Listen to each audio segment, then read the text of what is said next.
আসসালামু আলাইকুম গাইস, কেমন আছেন আপনারা? আশা করি ভালো আছেন। আমিও ভালো আছি। আজকে আপনাদের মাঝে একটা ভিডিও নিয়ে এসেছি।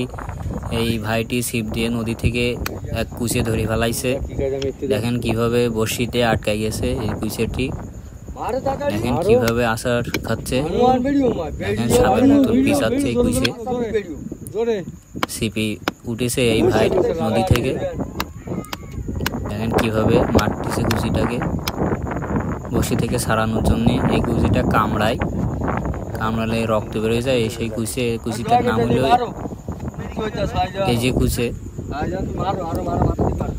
দেখেন কিভাবে পিছাইয়ে গায়ে বসিটা বেঁধে আছে। ভাইটি চেষ্টা করতেছে এই কুচিটি গাল থেকে বসিটা ছাড়ানো। দেখেন কিভাবে ছাড়ানো হচ্ছে বসিটি কুচের গাল থেকে। একেবারে গিরে নিছে বসিটি, প্যাটের ভিতরে গিলে নিয়েছে। এই নদী থেকে ধরিছে ভাই এই কুচিটি ছিপ দিয়ে। ভাই ছাড়াচ্ছে, দেখেন কিভাবে বসিটি একেবারে গিলে নিয়েছে বসিটি। আশা করি ভিডিওটি আপনাদের ভালো লাগবে।